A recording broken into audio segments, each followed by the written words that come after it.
¿Amas la libertad? Pues este es tu podcast.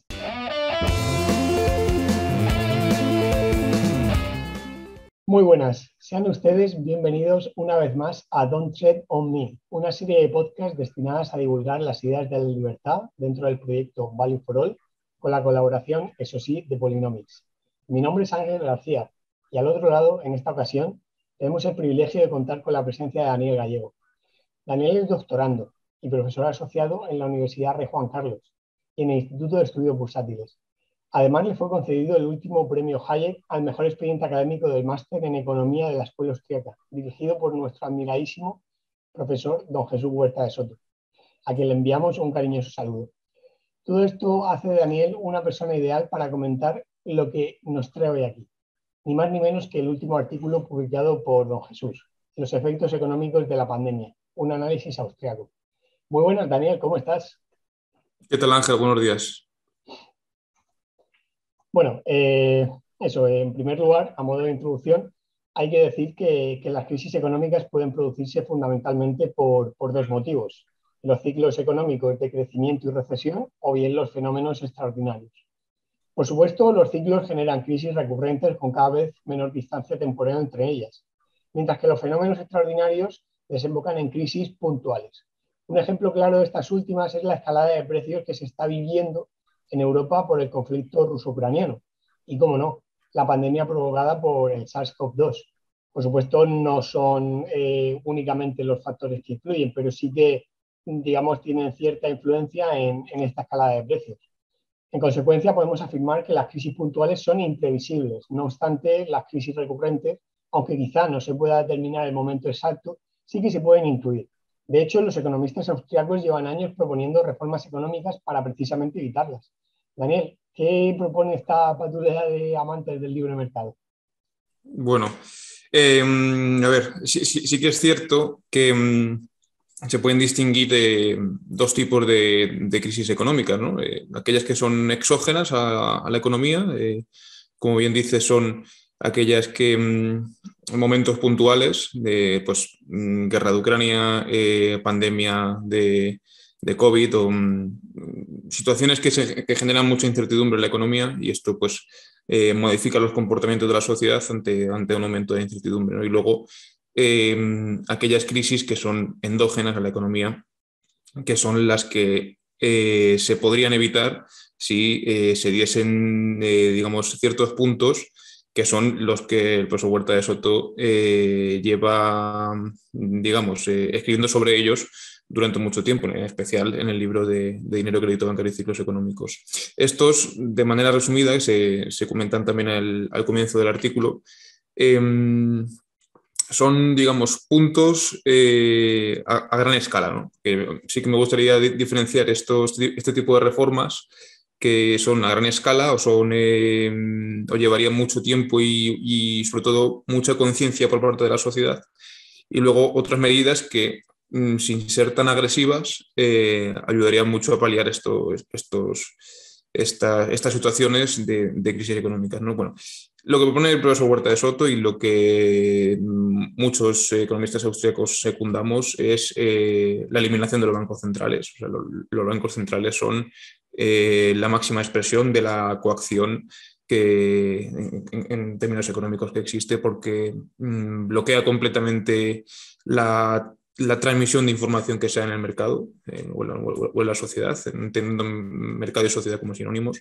Y los bancos centrales o el Estado, a través de los bancos centrales, han expropiado una de las instituciones más importantes que hay en la sociedad, que se ha dado en la sociedad, que es el dinero. Los bancos centrales, que esto sería pues otro punto, ¿no?, a llevar a cabo, sería la devolución de la propiedad de esa institución a la sociedad, que es el dinero. En este caso sería pues un retorno al patrón oro que pues permitiese tener una oferta monetaria, digamos, controlada por la sociedad, controlada por el mercado, ¿no? Y que no dependiese de lo que consideran los burócratas si estamos en una parte de auge, una parte de recesión económica, ¿no? Entonces, este sería otro punto. Y luego también, y eh, es muy importante, sería el respeto de los principios generales del derecho en cuanto a los contratos de depósito y de préstamo. Como esto es una cosa que siempre, bueno, que he explicado a los alumnos y muchos se quedan sorprendidos porque no lo saben. Eh, Cuando yo llevo el dinero al banco, el banco no coge ese dinero y lo guarda en una caja fuerte y se queda ahí esperando a que yo, cuando yo quiera, en el momento en el que yo quiera, vaya y retire la cantidad que yo quiera. El banco lo que hace con ese dinero es prestarlo a otra persona que va a pedir dinero prestado. Entonces, lo que se está generando ahí es dinero de la nada, una especie de ficción monetaria que, digamos, mm, hace que estas crisis económicas de auge y recesión sean mucho más profundas y se den con cierta recurrencia, ¿no?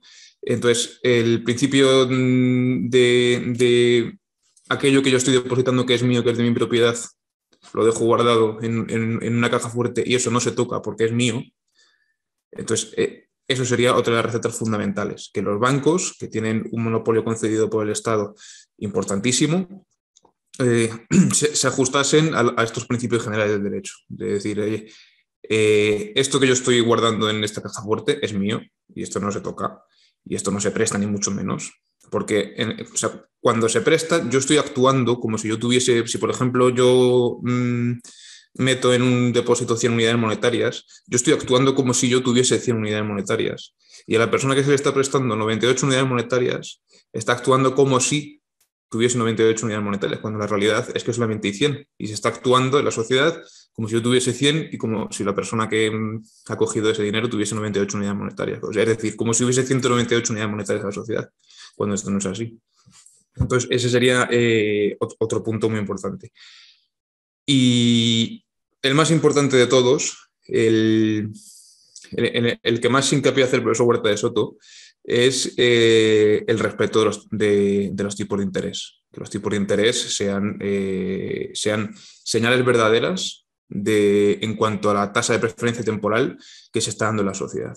Al final, el tipo de interés lo que nos refleja es eso, es cuánto está dispuesta o cuánto está restringiendo su consumo a la sociedad, cuánto está ahorrando o al revés.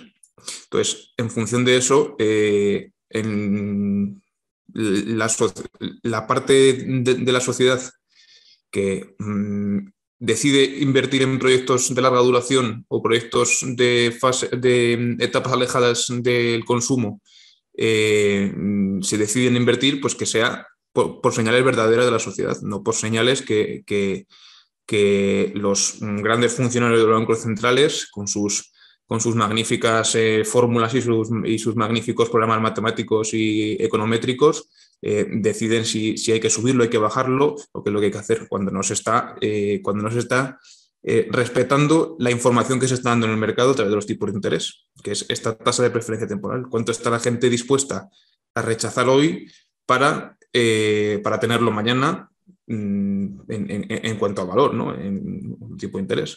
Entonces, bueno, estas así serían así a grandes rasgos, ¿no? Ya digo, a los oyentes, si quieren profundizar más, que cojan el libro de Dinero, Crédito, de Crédito, Banco y Ciclos Económicos y lo lean porque o sea, parece mentira que esté escrito hace unos años ya y se ajuste tan perfectamente a las crisis endógenas que se dan. Entonces, es un marco teórico muy importante y muy actual. Sí, no, desde luego que es un libro que yo por lo menos tengo muy pendiente, pero que muchos de los grandes economistas así en el panorama nacional lo recomiendan. Yo, por ejemplo, escucho a diario a Lorenzo Ramírez y que participa en Despegamos, en la voz de César Vidal, y siempre habla de ese libro. Y no es ni mucho menos se puede decir, un anarcocapitalista, vamos, por la impresión que a mí me da, pero reconoce que es un tratado monetario, por así decirlo, bastante adecuado. Nada, para que los oyentes, pues eso, a modo de resumen, los tres puntos básicamente sería eliminación de bancos centrales, coeficiente de caja del 100% y la no manipulación de los tipos de interés. Sí, sí, sí, pero vamos, que como decía al principio, estos son recetas a muy largo plazo y a grandes Claro, rasgos, pero también se pueden hacer cosas por parte de los gobiernos más a corto plazo y más y menos extravagantes, ¿no? Como son la eliminación de los bancos centrales, que sería bajar impuestos y reducir gasto claro, y claro. devolver esas competencias a la sociedad. Exactamente, que haya una, digamos, una progresividad para llegar a eso, digamos, a las recetas que proponen los economistas de esta escuela. Bueno, lo que también es cierto es que el COVID-19 ha sido la última, pero no la única pandemia que ha vivido nuestra especie.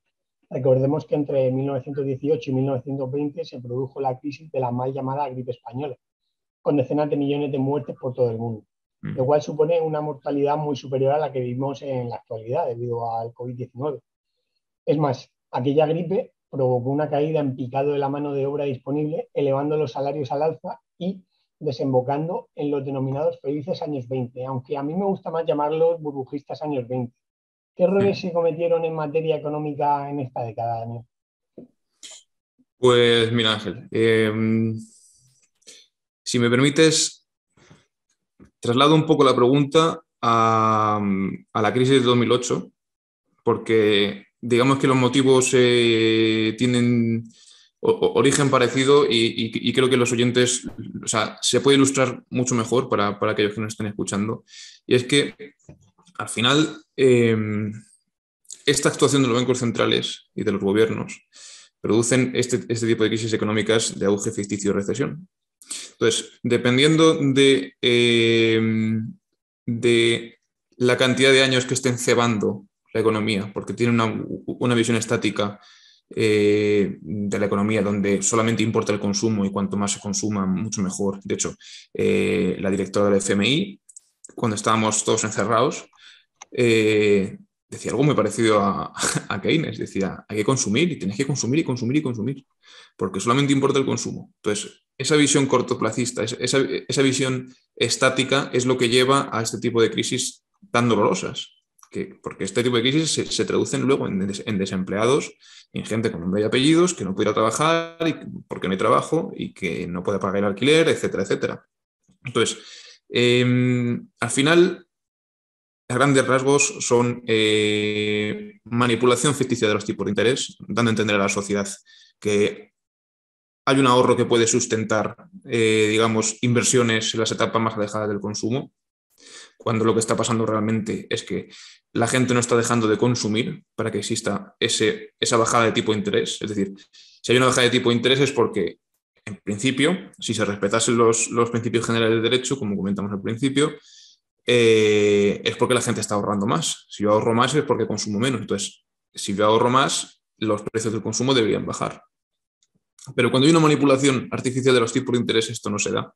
La gente no está dejando de consumir. Y se están enviando estas señales al mercado de que existe un ahorro disponible que sustenta las inversiones en las etapas más alejadas del consumo que se pueden dar por parte de la sociedad, ¿no? Entonces, uno de los motivos es este, la manipulación artificial de los tipos de interés. Y luego, evidentemente, y como hemos visto, como consecuencia de esta visión cortoplacista durante la pandemia, durante el encierro, es la multiplicación de la oferta monetaria, la laxitud en medidas monetarias y no tanto fiscales, porque esto si quieres luego lo comentamos, que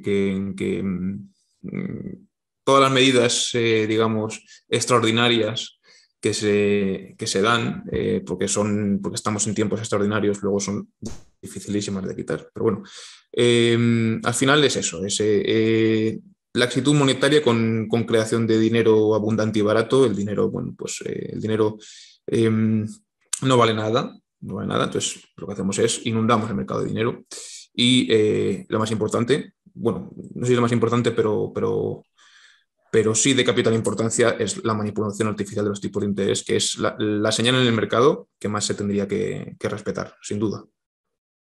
Desde luego. Has mencionado que Kristalina Georgieva, si lo estoy pronunciando bien, la presidenta del Fondo Monetario Internacional, dice que eso, que lo que hay que hacer para que la economía vaya bien es consumir y consumir.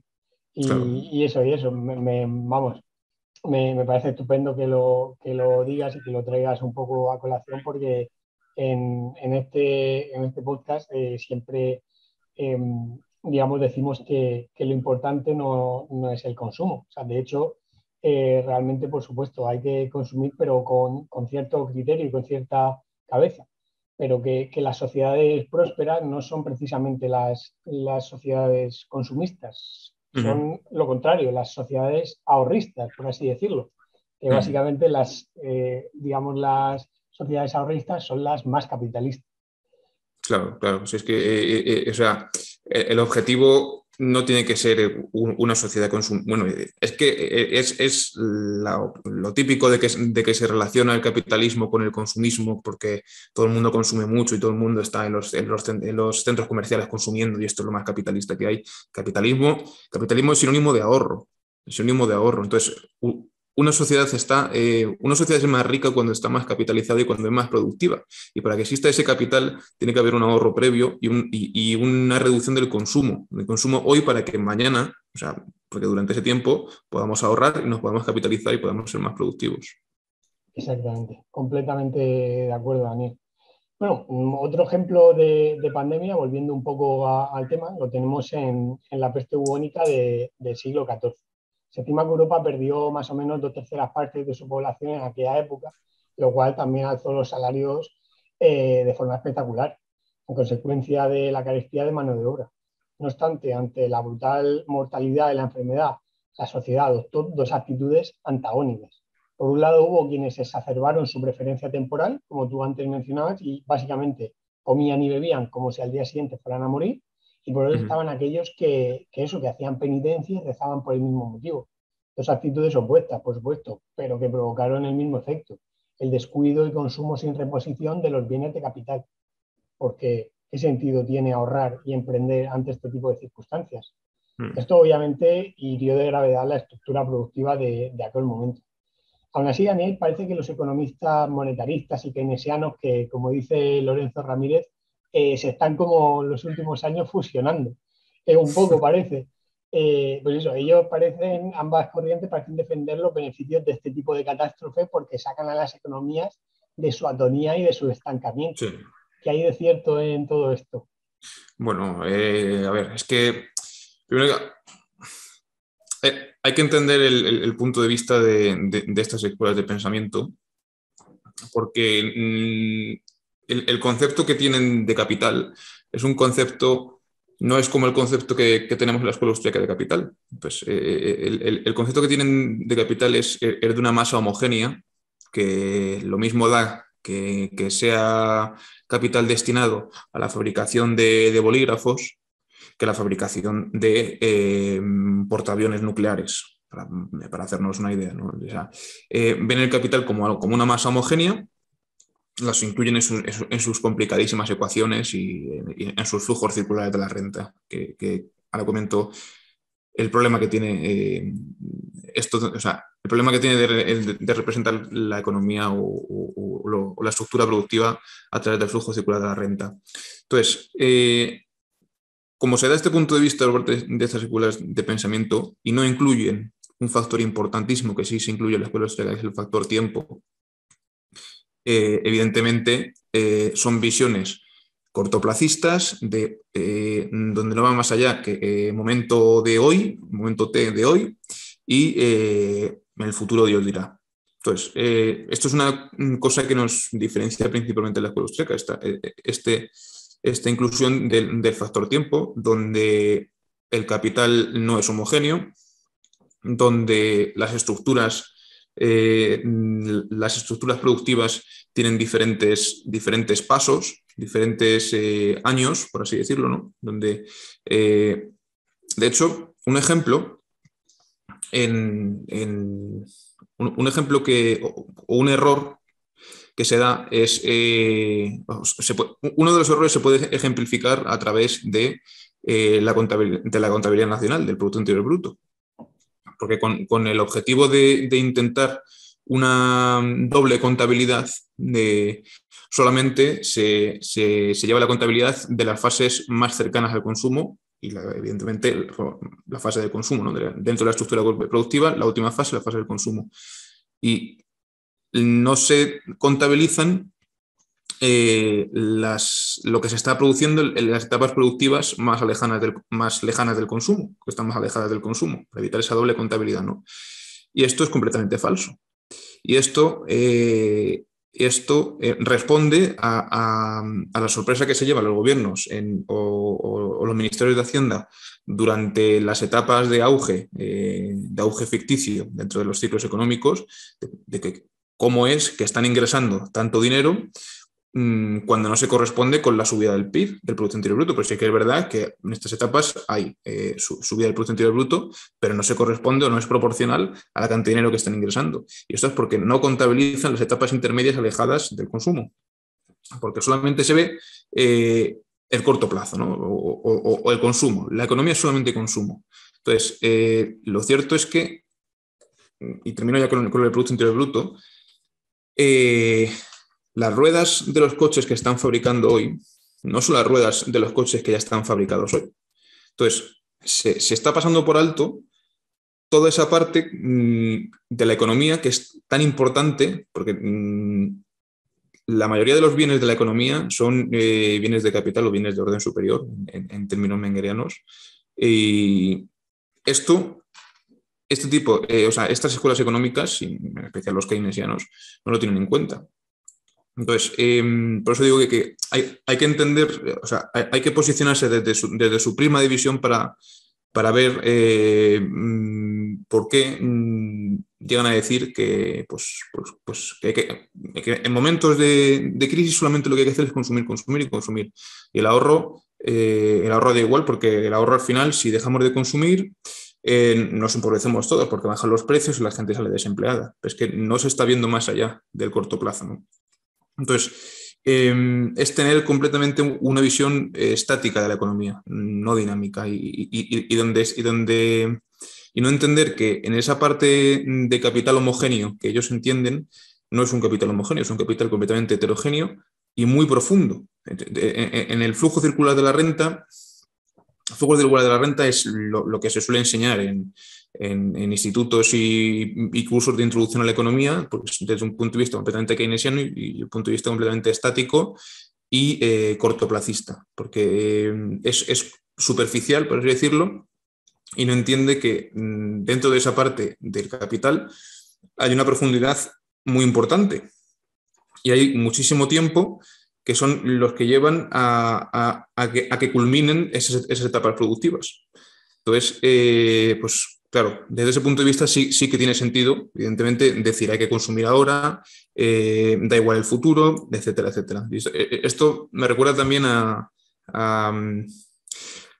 al libro que le mando yo a los alumnos para leer, que es el de la economía en una lección, cuando se habla de lo que se ve, y de Haldi, eso es, de lo que se ve y lo que no se ve en la economía, ¿no? Es que es completamente cierto. O sea, cuando nosotros vemos que el clásico ejemplo de la ventana, de se rompe una ventana, y eso es una oportunidad, porque así lo que estamos haciendo es dar el trabajo al cristalero, es dar trabajo al que pone la junta del cristal con la ventana, etc.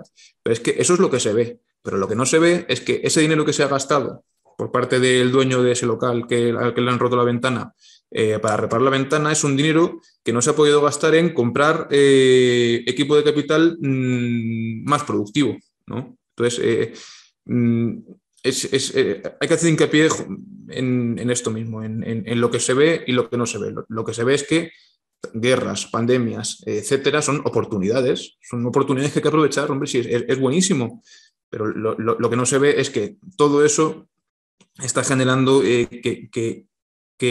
está teniendo un gran costo de oportunidad, vamos a decirlo así. Exacto. Y en ese tipo de ocasiones hay una destrucción brutal.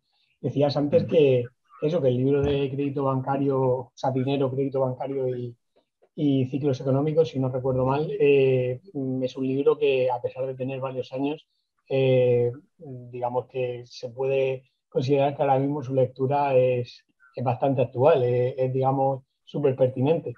Pero es Ujú, que el de Henry Hazlitt, Economía en una lección, que si no recuerdo mal se publicó en 1946, también. ujú, Y estamos hablando de que eso ya va a ser 80 años desde que se publicó la primera ujú. edición. Y aparte de esto, también quería decir que eso, que al final parece que estos keynesianos y monetaristas tienen una visión muy simplista de lo que es la economía, pero a la Mm, vez para planificar son lo más complicado del universo, o sea, se complican con fórmulas matemáticas, esto, lo otro, o sea, digamos claro. que en lo que se tiene que complicar no se complican y en lo que, o sea, en lo que se tiene que complicar no se complican y en lo que no se tiene que complicar se complican, pero de forma vamos, que uno no se lo, que uno no lo entiende, Sí, sí, sí, básicamente. sí, sí. Bueno, lo que es evidente es que la pandemia actual también ni ha reducido la mano de obra significativamente ni ha afectado a la estructura productiva. Vamos, de forma especialmente, salvo contadas excepciones. El factor que ha determinado la profunda crisis que aún arrastramos es la rigidez del mercado laboral y, por supuesto, la imposibilidad de trabajar en determinado momento, como consecuencia de Mm. decisiones gubernamentales, como los arrestos domiciliarios que se vivieron en España durante la primera ola. Y precisamente este tipo de decisiones tomadas de forma repentina y unilateral son las que provocan una situación de gran incertidumbre para las empresas y las familias. Sí. ¿Qué consecuencias económicas puede traer esta incertidumbre, Daniel?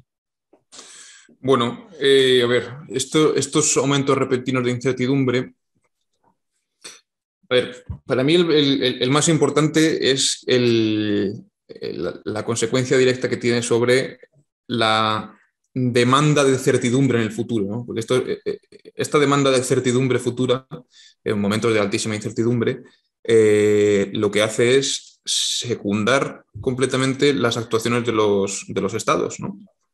Y que se pase por el aro con situaciones en las que en condiciones normales no se pasaría por el aro. Es decir, eh, tenemos un comité de científicos expertos que nos están diciendo que si nosotros nos ponemos mascarillas en todo momento, incluso aunque estemos dando un paseo por el campo solos, esta pandemia la vamos a frenar.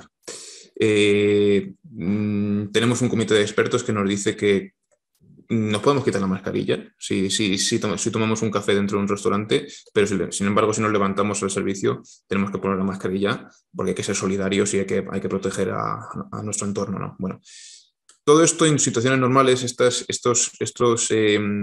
cesiones de libertad, eh, estamos viendo a día de hoy que son dificilísimas de que sean devueltas a la sociedad, ¿no? Esto en cuanto digamos, a la respuesta no económica, ¿no? Pero es que es importante tenerlo en cuenta porque estas situaciones, ya te digo, hacen que se secunden decisiones con el objetivo de armar, o sea, de que la sociedad tenga más certidumbre, ¿no? Entonces, de si hacemos lo que nos está diciendo el comité de expertos científicos, el futuro está más claro y el futuro es eminentemente incierto. Esto lo dice siempre el profesor Huerta de Soto, el futuro no es un porvenir donde yo me quedo sentado y solamente tengo que esperar a que vengan las circunstancias y las situaciones. El futuro es un por hacer que depende, que depende de nosotros mismos, que depende del sujeto. Entonces, bueno, digo, consecuencia directa de aumento de certidumbre, demanda de certidumbre, ¿no? Demanda de seguridad en el futuro. Ahora bien, en cuanto a consecuencias económicas, depende, y además esto tampoco está realmente claro. Sí que es verdad que, bueno, a todo lo pasado lo vemos y decimos, bueno, pues este aumento de certidumbre lo que hizo fue aumentar, en el caso del COVID-19, ¿no? Que no ha sido es una pandemia importante, pero en términos relativos, en términos de comparación con otras pandemias, ¿no? Como decía, la peste bubónica, pues evidentemente no se ha cargado un tercio de la población europea, pero este momento de incertidumbre lo que se ha podido, o lo que se está viendo es que hubo un aumento de demanda monetaria tener un aumento de saldo de tesorería, de decir, oye, yo con esto soy capaz de manejarme en función de cómo vaya la cosa a futuro, ¿no? Es decir, yo aumento la demanda monetaria, aumento mi saldo de tesorería y en función de si el futuro va de una manera o va de otra, pues actúo en consecuencia, ¿no? Puedo comprar esto, puedo invertir en esto, lo que sea. Luego, si hay un aumento, sí que es verdad que este aumento de certidumbre no es de extrema incertidumbre. Entonces, es que también es complicado porque, evidentemente, esta incertidumbre depende del sujeto y depende completamente de cómo se esté valorando el futuro, ¿no? Pero en momentos de extrema incertidumbre, donde estamos seguros de que no vamos a durar más de una semana, la demanda monetaria sí que caería completamente, porque no querríamos deshacernos de nuestros bienes y de nuestros servicios, no querríamos deshacernos de aquello con lo que compraríamos con dinero, ¿no? Entonces, el valor del dinero también caería, evidentemente. Entonces, pero bueno, pueden dar distintas situaciones, ¿no? En cuanto a, pero dependiendo del grado de la incertidumbre, del grado de incertidumbre que se dé, pero ya te digo, es difícil de contestar esto porque depende de cada uno y entonces no podemos decir unidades de incertidumbre, o sea, lo tenemos que hacer siempre en términos ordinales. De acuerdo, claro, es algo también, es una pregunta por mi parte bastante abstracta, entonces es difícil de responder, lo entiendo perfectamente, pero bueno, que en definitiva eso, si el gobierno, pues metiendo sus narices, aumenta la incertidumbre, quizá pues eso genera más desconfianza en los agentes del mercado y posiblemente pues pueda haber consecuencias negativas. Bueno, llegados a este punto, es el momento de mencionar en nuestro podcast a quizás el ucraniano más importante de la historia, que no es otro que Ludwig von Mises. Hace ya más de 100 años, este economista de origen judío y autor del soberbio Tratado de Economía de la Acción Humana desarrolló el teorema de la imposibilidad del socialismo. Un sistema socialista implica irremediablemente que un planificador central pretenda coordinar la economía, por supuesto a través de mandatos coactivos. Es decir, se impide la presencia de un mercado libre propio del modelo capitalista, aparte de oponerse a la propiedad privada que también es respetada por el capitalismo. ¿Y por qué 4 motivos Mises defendió que un sistema socialista está destinado al fracaso, como la historia nos ha demostrado una y otra vez? Sí, mira, esto hay una parte dentro del máster que es muy importante, que es exactamente esta, la parte de socialismo del libro de socialismo, cálculo económico y función empresarial del profesor Huerta de Soto. Y dentro del libro, no sé si es el capítulo tercero, después de todo el estudio de la función empresarial, se trata el tema de la imposibilidad del socialismo, y justo el profesor Huerta de Soto lo que da son los 4 contraargumentos, por así decirlo, en contra o explicativos de por qué el socialismo no puede funcionar. De hecho, me gustaría aprovechar aquí para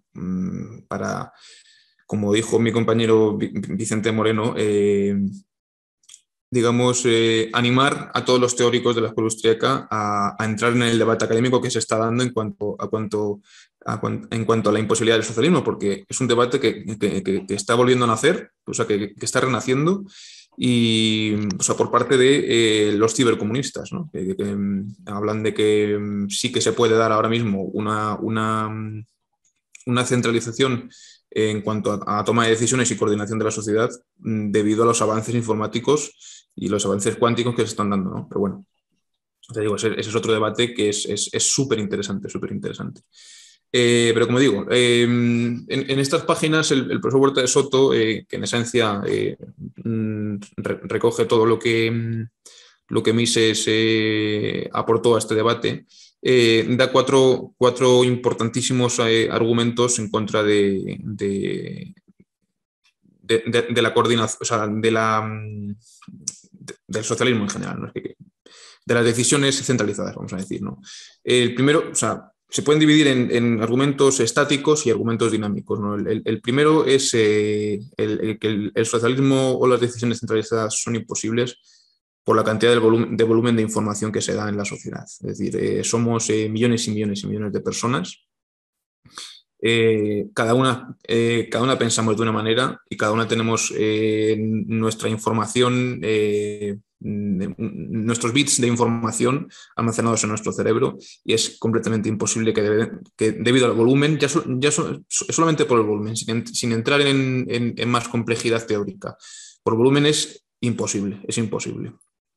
Luego, si aceptásemos que se puede manejar con grandes avances científicos y informáticos, que se puede manejar este volumen de información, es imposible que se den decisiones centralizadas debido al carácter subjetivo, tácito y no articulable del tipo de información que se maneja en la sociedad o que se da en la sociedad. Un tipo de información que surge en la sociedad, se transmite y se coordina solamente, sola. Entonces, yo no puedo transferirle a un órgano centralizado cuánto me gusta a mí este ordenador. Eso es información completamente subjetiva. Yo puedo decir, me gusta mucho, me gusta más que esto, me gusta más que lo otro, pero yo no puedo transferir ese tipo de información que solamente la tengo yo, a un órgano centralizado de cuánto me gusta a mí este ordenador, por ejemplo, ¿no? O sea, eso es debido, te digo, al carácter subjetivo de la información que se da a la sociedad. Luego hay dos argumentos o dos contraargumentos que son ya de carácter más dinámico. Y el primero de ellos es que no se puede transferir información que todavía no se ha creado. Es decir, en la sociedad se da información, surge información, pero surge constantemente a través de la función empresarial, que es digamos, inherente del ser humano, ¿no? Es decir, sí, en el caso de que, vale, aceptamos que el órgano de decisiones centralizadas, el Estado, puede coger todo este volumen de información, puede coger incluso puede hacerse tiene unos mecanismos que hacen que, digamos, absorba ese carácter subjetivo de la información. Bien, el problema es que... ¿El qué? Bueno, sí, no, pero entrando en esa hipótesis. claro, o sea, vamos a aceptarlo. Bueno, pues eso sería, quiero decir, en el caso de que se pudiese hacer todo esto, este tipo de información se va generando ex novo, lo repito mucho el profesor Huerta de Soto, en todos los momentos del tiempo, en todas las etapas temporales. Es decir, si pudiésemos hacer eso, cogeríamos información dada en un momento en concreto, y se tomaría una serie de decisiones, y cuando se fuesen a aplicar esa serie de decisiones sobre la sociedad, ya sería con información completamente caduca, porque ya ha pasado tiempo y ya se ha generado nueva información. ¿Sabes? Entonces, sería completamente descoordinador. Y esto me lleva al cuarto contraargumento, o al cuarto argumento, y es que la propia intromisión del Estado o del órgano coactivo dentro de la sociedad condiciona completamente y nubla completamente esta generación de información, bloquea esta generación de información, esta transmisión de información y esta coordinación de la información. Entonces, ya la misma existencia del Estado, o de un órgano que tome decisiones de manera en cuanto a la sociedad, interrumpe completamente este proceso. Completamente de acuerdo. Desde luego que no se podría haber explicado mejor, pero bueno, por eso traemos a un profesor aquí al podcast, porque en este tipo de cosas pues nos ayudan bastante. Bueno, concretamente en España es obvio que nos quieren vender que el Estado hizo bien gestionando la emergencia sanitaria, pero nada más lejos de la realidad. Contrariamente, el mercado libre es mucho más eficiente autogestionándose. Sin ir más lejos, industrias textiles se reconvirtieron en fábricas de mascarillas, industrias de bebidas alcohólicas empezaron a producir geles hidroalcohólicos, por poner algunos ejemplos. Pero la fiesta para este tipo de empresas que supieron adaptarse no duraría mucho. porque el gobierno unilateralmente decidió de la noche a la mañana incautar material sanitario. Daniel, ¿qué consecuencias trajo esta brillante idea? Pues, mira, Ángel, es parecido a lo que llevamos comentando, sin entrar en términos eh, complejos y de carácter económico. Este tipo de intervenciones lo que bloquea son las señales que se dan en la sociedad y en el mercado. ¿Y cuáles son estas señales? Que si hay un aumento de precios en unos bienes, en unos servicios concretos en un momento determinado, esas señales lo que están haciendo es decir a otros inversores, oye, aquí hay muchísimas oportunidades de ganar dinero. Pues bloquear ese tipo de señales lo que está haciendo es interrumpir completamente el proceso espontáneo de coordinación que se da en la sociedad. Y esto, ejemplos de incautación de mascarillas, de guantes, etcétera, lo que está ahí, las contraseñales que está mandando es decir, oye, no fabriquéis aquí mascarillas, no fabriquéis aquí guantes, no fabriquéis aquí gel hidroalcohólico, porque no va a haber ningún beneficio, porque os lo voy a quitar. Entonces, emplead esos recursos que tenéis en otras cosas. Entonces, eso que a corto plazo, como decimos, a corto plazo está muy bien, ¿no? Porque incautamos 100.000 mascarillas que luego no se van a poder coordinar. O sea, este reparto de mascarillas es imposible que se coordine desde un punto de vista centralizado y luego habrá mascarillas muertas de risa, pues como con las vacunas, es que es exactamente lo mismo. Con las vacunas, estamos ahora mismo en un momento en el que los países del mundo desarrollado o del primer mundo estamos todos vacunados con terceras, cuartas, quintas dosis, que sin tu sexta dosis no puedes entrar a un restaurante. Sin embargo, hay seres humanos en otros continentes que están sin la primera dosis. Es un ejemplo claro de descoordinación provocada por estas decisiones centralizadas. Y mientras, insisto, que personas mayores de otros países están sin vacunar, aquí estamos tirando vacunas que están descongeladas al final del día. Estos son ejemplos de la descoordinación y el mal que hace el Estado en general o los gobiernos en particular, ¿no? Entonces, bueno, pero vamos, sí, sí. Este tipo de decisiones lo que crean son descoordinación y escasez. En el caso de los precios máximos, ¿no? Que se pusieron en las mascarillas y en guantes y en este tipo de historias. Al final, un precio máximo lo que genera es escasez, porque a ese precio se está demandando muchísimo. Entonces, la gente se va a quedar sin mascarillas. La gente se quedaba sin mascarillas. Lo que pasó, porque yo esto lo comentaba y algunas personas de mi entorno que, bueno, porque no son afines a la escuela austríaca, decían, bueno, pues yo no vi escasez de mascarillas, yo vi mascarillas a 99 céntimos, que es el precio máximo. Y yo digo, bueno, vale, perfecto, pero es que yo luego vi mascarillas a 15, 20 céntimos. ¿Por qué? Porque la curva de la oferta, en términos más clásicos, la curva de la oferta se había desplazado tanto que el precio de equilibrio estaba muy por debajo del precio máximo. Y esto era gracias a la función empresarial y gracias a la inversión empresarial que se dio en inundar al mercado de mascarillas. Pero si no fuese una situación de tal emergencia o de tal importancia, hubiésemos tenido una escasez brutal, brutal. Porque si el precio de equilibrio estaba, pues, no sé cuánto estaba, pero vamos a poner 15 euros y nos ponen un precio máximo de 1 euro y estamos generando una escasez brutal. Claro, completamente. O sea, un precio máximo, como tú dices, siempre pues, va a ocasionar carestía. Por contra, un precio mínimo lo que provoca son excedentes. Pero bueno, para ilustrarlo un poco a nuestros oyentes, sobre todo de España, yo cuando ocurrió la primera ola, yo no vivía aquí, yo estaba de Erasmus en Polonia y eso todo el mundo diciendo que no había mascarillas, esto, lo otro, y había intervenido, o sea, había incautado el gobierno pues las que se habían producido. Y sin embargo, yo en Polonia os prometo que es que había mascarillas en todas partes y de sobra, y a un precio, vamos, ridículo. Y las cosas como son, Polonia, pues sí, económicamente en los últimos años ha crecido bastante, sobre todo gracias a los fondos europeos, pero en lo que es liberalismo o, bueno, digamos, vida económica no intervenida, tampoco es el capitán trueno, precisamente. Entonces, pues eso nos da bastante que pensar en relación a intervenida que puede llegar a estar la economía española, sobre todo en momentos puntuales como este. Pero bueno, dime, perdona.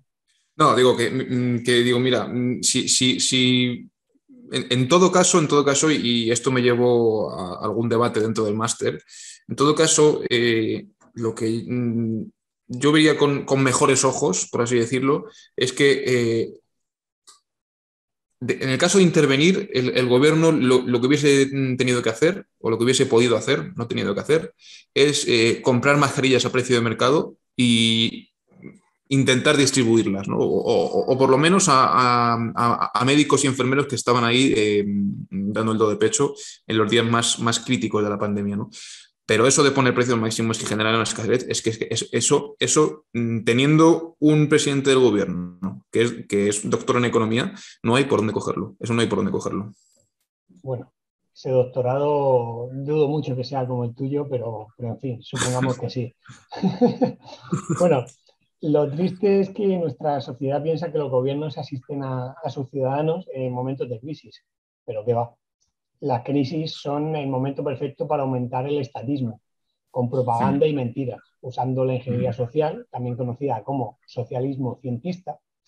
Por ello, pretenden que hagamos caso a unos supuestos expertos, que a veces ni conocemos, que se lo digan precisamente a Falconetti, pues por el mero hecho de que sean expertos en la materia, aunque también hay que decir que no menciona que la mordida de estos tecnócratas depende de que defiendan lo que el gobernante de turno desee en ese momento. Claro. Aunque no carezca de defecto alguno, Daniel, ¿por qué el libre mercado es una opción mucho mejor que el intervencionismo del que estamos hablando?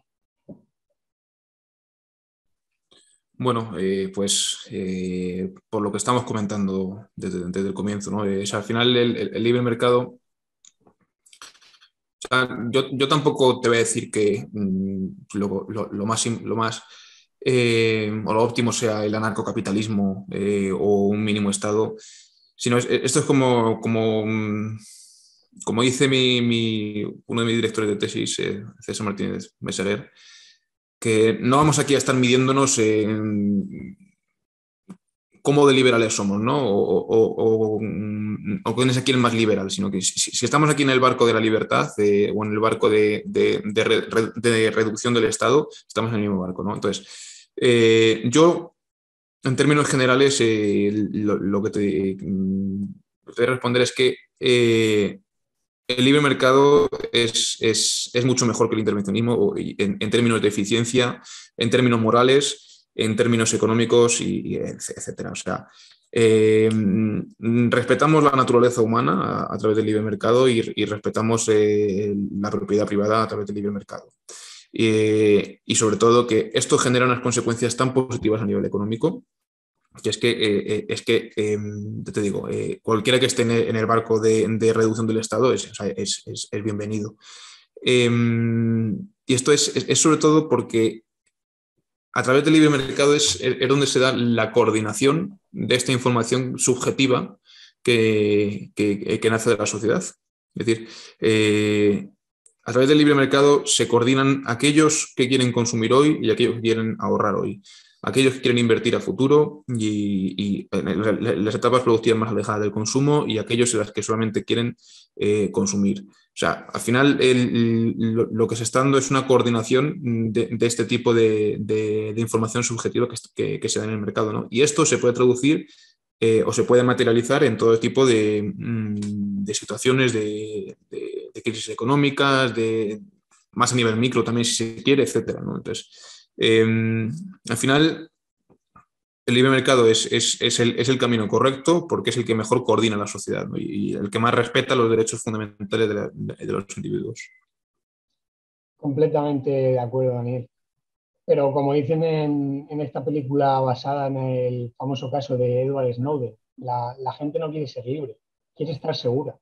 Lo que no saben es que precisamente el Estado no aporta seguridad, al contrario, sino que crea mayor inseguridad mientras genera una falsa, eso sí, sensación de estar protegido entre todos sus ciudadanos. Esto convierte al ser humano en una criatura sumisa, servil, algo que describió perfectamente el filósofo francés Etienne de la Boétie en su obra Discurso de la servidumbre voluntaria, publicada en 1574. ¿Qué 4 factores explicativos del servilismo identificó Messier de la Boétie en su obra, Daniel? Bueno, antes de comentarte estos puntos de Messier de Boétie, estoy completamente de acuerdo en lo que has dicho, de que el estado del intervencionismo no genera certidumbre. Que hacéis vosotros o que hacen otros economistas que escriben en periódicos, o sin ir más lejos con Ramón Rayo, con el canal de YouTube que tiene, que llega a un montón de gente, etcétera, etcétera. Entonces, es muy importante dar a entender a la sociedad o enseñar a la sociedad que la mayor certidumbre o el mayor mecanismo de certidumbre a futuro que existe es el libre mercado y no el Estado. Pero bueno, estos puntos de discurso de certidumbre voluntaria son muy interesantes porque son de rigurosísima actualidad. El primero de ellos es que se respeta, o sea, respetamos estos poderes o estos altos poderes por costumbre, ¿no? Porque, vamos a ver, ¿quién va a estar en contra del Congreso de los Diputados? ¿O quién va a querer tirar abajo el Congreso de los Diputados? ¿O un banco central?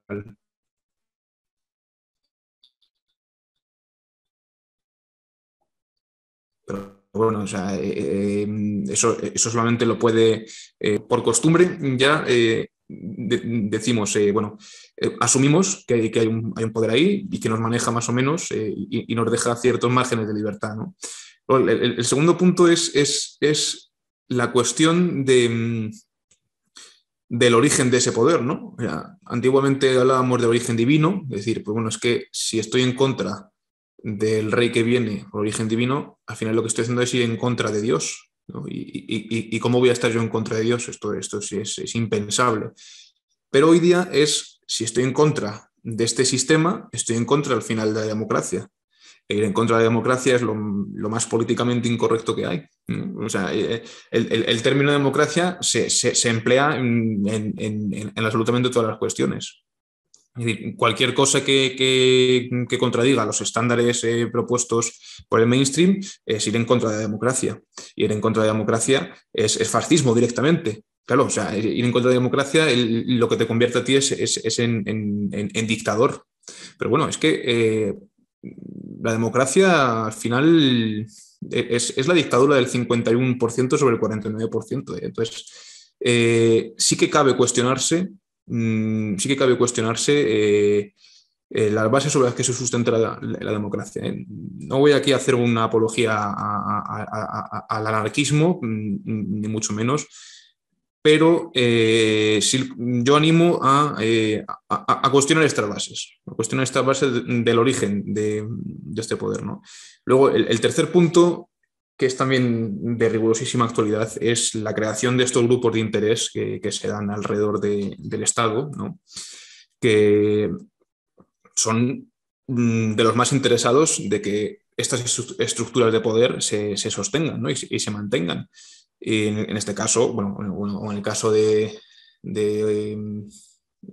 nuestra era, son los funcionarios, ¿no? O sea, es decir, toda esta gente que, ojo, que no me estoy metiendo, que no me estoy metiendo con la intencionalidad ni de si son malas o buenas personas. O sea, yo solamente estoy hablando de la figura en sí. Es una figura que necesita de ese poder porque es el que le da de comer. Y es verdad, es así. Y es normal desde un punto de vista no egoísta, pero sí de interés personal, que esas estructuras de poder sigan y se sostengan. Porque si no, yo me voy a quedar sin aquello que me mantiene a mí, ¿no? Entonces, y es por eso que es un ejemplo muy ilustrativo. Todo este tipo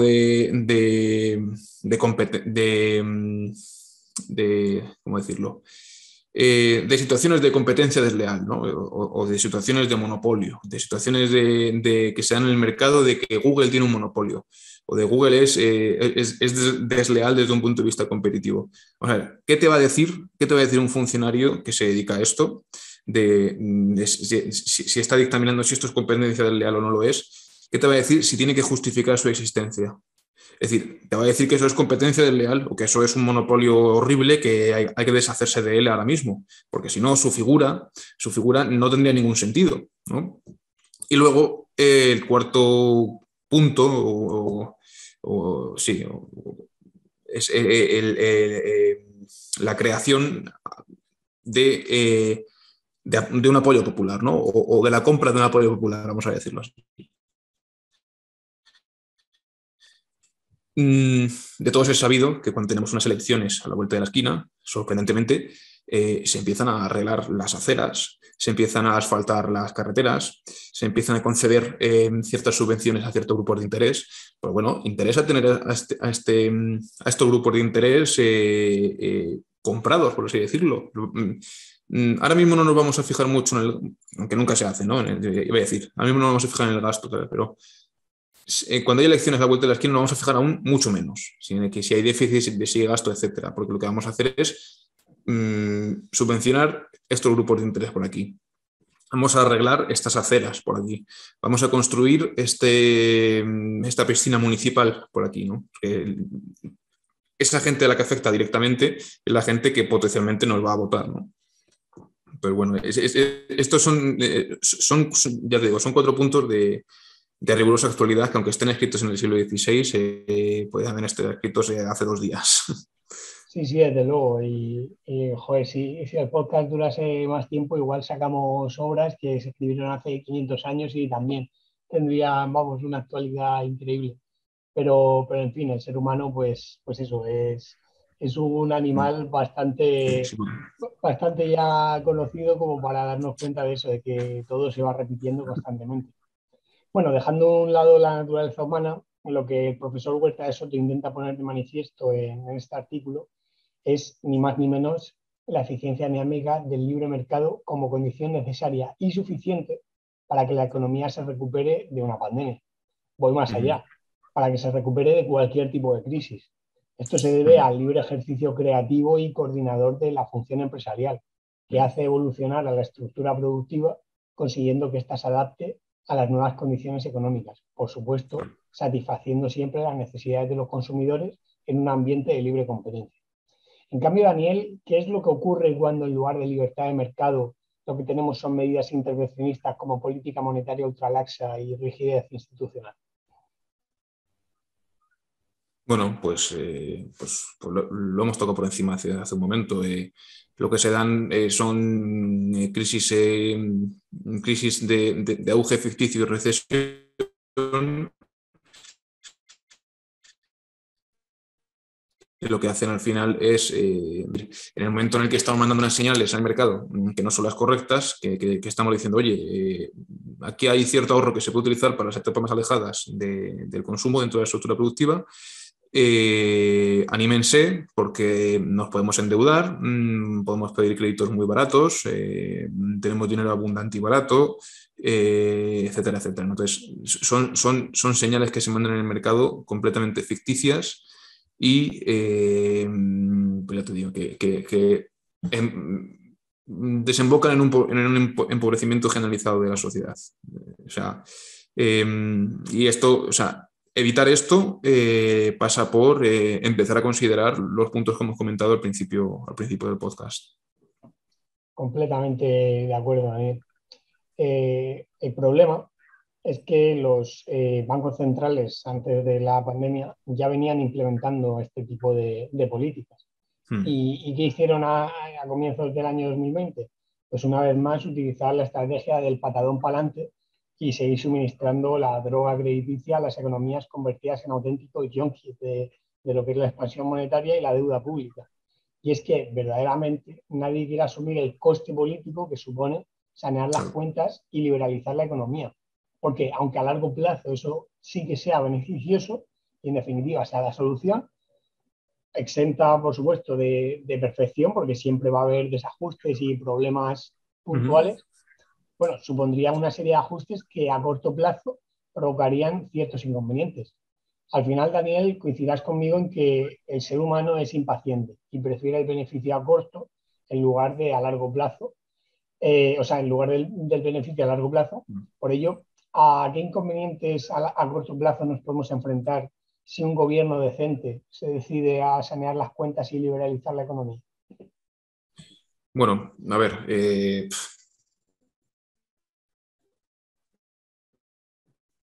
una pregunta complicada, porque, claro, tampoco sabemos hasta qué punto un gobierno está dispuesto a asumir ese coste y las competencias que tienen los gobiernos al final están restringidas también, ¿no? Porque las competencias monetarias, que son las más importantes o de las más importantes, no de las fiscales, evidentemente, están cedidas al Banco Central Europeo, que, bueno,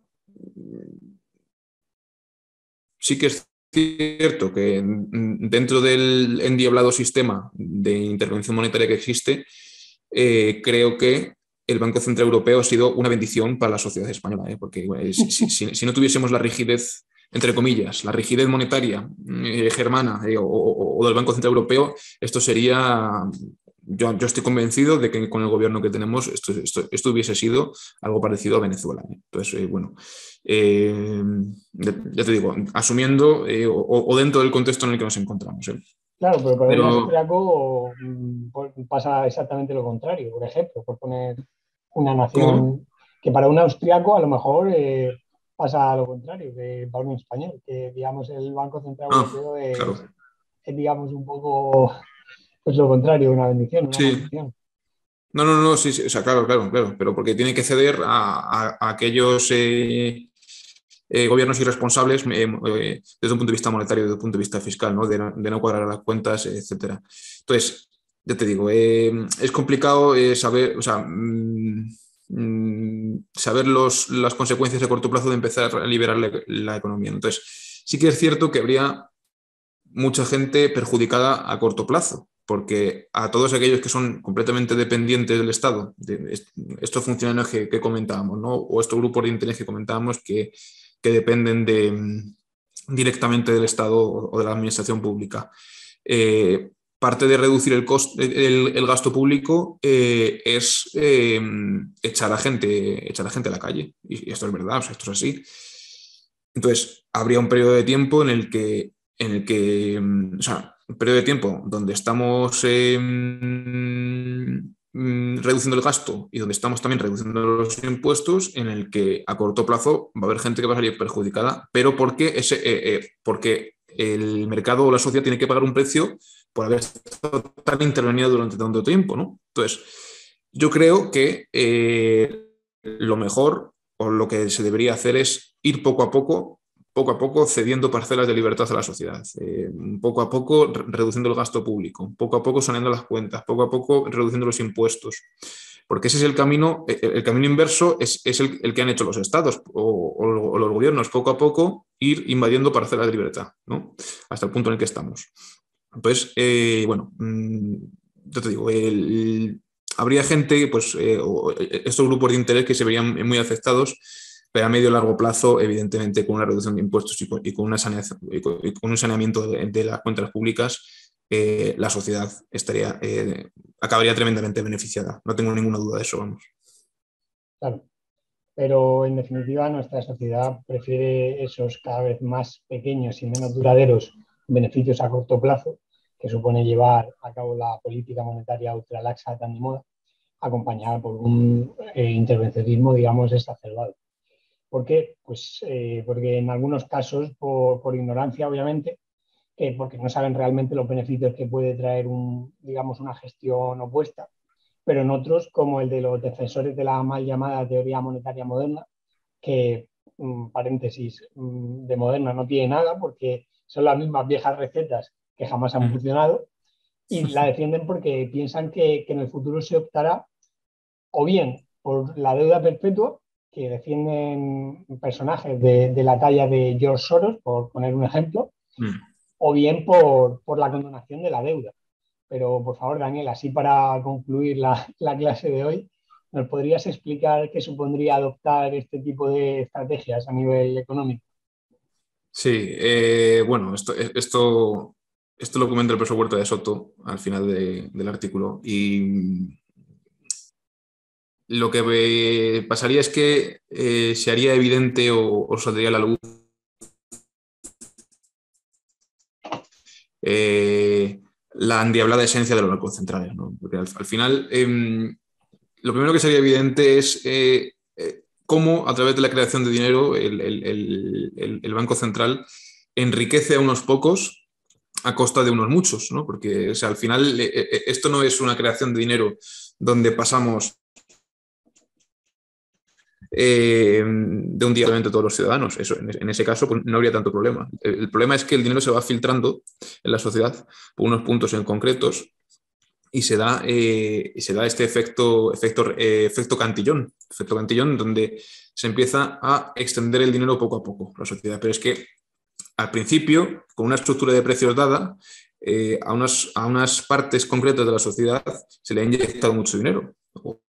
O cierta cantidad de dinero, me da igual si es mucho o poco, se le ha inyectado cierta cantidad de dinero, entonces esas personas pasan a ser más ricas porque hay una estructura de precio dada que todavía no ha sido modificada por este dinero o por las consecuencias de la filtración de este dinero de nueva creación. Entonces, lo primero que sería evidente es esto, es que aquellos puntos donde se filtra el dinero de nueva creación son puntos que pasan a ser mucho más ricos de un día para otro a costa del empobrecimiento generalizado de la sociedad, porque luego esa estructura de precios se va modificando y los que peores parados salen son los últimos que reciben, o la última oleada de individuos, por así decirlo, que reciben ese dinero de nueva creación, ¿no?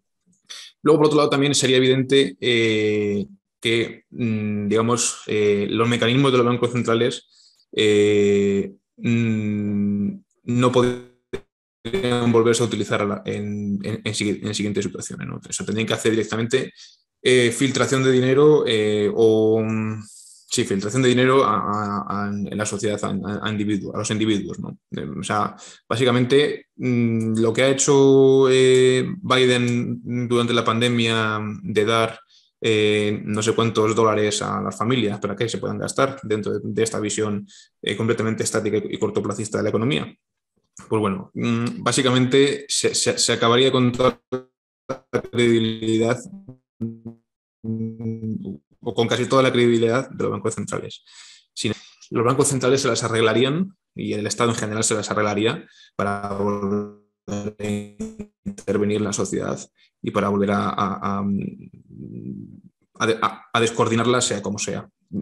Aunque ellos, ya digo, aunque ellos no tengan la intencionalidad, que yo estoy convencido de que no tienen, de descoordinar la sociedad y de generar ineficiencias. Pero es que la misma actuación o la misma intervención del Estado y los bancos centrales es la que genera esta descoordinación y estas ineficiencias, sin depender de si lo están haciendo a propósito o no, ¿eh? Porque es que la teoría económica es así, no influye si lo estás haciendo con muy buena intención o con muy mala intención. De hecho, esto ya te digo, esto también se comenta con la teoría de la imposibilidad, el teorema de la imposibilidad del socialismo. Es que no depende de la intencionalidad del gobernante puede ser el mejor tío del mundo, que con las mejores intenciones va a descoordinar la sociedad y va a descoordinar las decisiones de los individuos. Completamente. Yo puedo tener la intención de convertirme en jugador de la NBA, pero sé que eso jamás va a pasar. Entonces, eso, aquí no podemos pues, juzgar las intenciones de un gobernante, sino que podemos juzgar las consecuencias de sus decisiones, ni más ni menos. Y bueno, para terminar, hablando así un poquito de deuda, quería simplemente añadir que el otro día, concretamente creo que fue el jueves, sí, el jueves en Despegamos, en el programa que tiene Lorenzo Ramírez en la voz de César Vidal, mencionó un dato que a mí me pareció pues terrorífico. O sea, decía que actualmente el Producto Interior Bruto Mundial es aproximadamente de unos 83 billones europeos, o sea, billones, a ver, no europeos, sino billones hispanos en lo que es el idioma español, porque billion, digamos en inglés, billion quiere decir 1.000 millones. Pues eso, el Producto Interior Bruto Mundial serían 83 billones de dólares, pero en cambio la deuda global asciende a más de 300 billones. Es algo terrorífico. O sea, que que más de 3 veces, o sea, hay 3 veces más, bueno, incluso más de 3 veces deuda que Producto Interior Bruto en el mundo. Y realmente eso es algo que yo se lo he escuchado a Lorenzo Ramírez, pero es que te prometo que nunca antes lo había oído. Sí, sí, no, es que es tremendo. O sea, y además es que esto la gente no lo sabe. O sea, esto no se cuenta en los institutos, ni en los bachilleratos, ni en las carreras, en las introducciones a la economía y todo ese tipo de cosas. También depende del profesor, ¿no? Porque aquí hay mucha más libertad de cátedra, evidentemente, y lo normal es que te digan, bueno, sí, España está en el 120% de deuda, pero bueno, es necesario y puede estar en más incluso sin que pase nada. Pero bueno, es que la gravedad del asunto la gente no lo sabe y no sabe que para pagar esta deuda tendríamos que estar trabajando más de un año sin cobrar absolutamente nada. O sea, generando un valor durante un año sin cobrar absolutamente nada, en el caso de España, ¿no? Tiene una deuda de 120 o una cosa así. Entonces, te digo, eso es tan importante la labor que hacéis de comunicación de estas ideas o de transmisión de estas ideas de la libertad para que la gente sea consciente de cómo está la cosa, ¿eh? O sea, Desde luego que eso, desde aquí pues aportamos un pequeño grano de arena porque mm, en definitiva pues eso, si no te dedicas a ello es un poco complicado, pero yo bueno que no soy experto en la materia, como lo saben los oyentes, yo soy ingeniero, igual que Gustavo, pues eso, sí que es verdad que nos hemos centrado mucho realmente, o sea, son los ingenieros los primeros que luego, ¿sabes? Toman para digamos, planificar la economía y todo eso, porque ujú, en definitiva, bueno, antes estábamos hablando de la ingeniería social, pues no es mm, capricho que utilicen esa palabra, pero es claro. gente que eso, que está muy acostumbrada a depender de herramientas como las matemáticas Mm, y pues eso, es gente que tiene su confianza en todo eso, sin embargo, pero a mí me pasa un poco al contrario, que yo veo en la economía algo pues como más filosófico, algo más teórico, menos de fórmulas, de historias así. Y luego, por supuesto, en esto influye pues ya la ética y la moral de cada uno. mm. Y te das cuenta que lo justo realmente pues, es defender las ideas de la libertad y que realmente a día de hoy pues, lo políticamente correcto es ir en Mm. contra de ellas. ¿Sabes lo que pasa, Ángel, en el campo de la economía mainstream?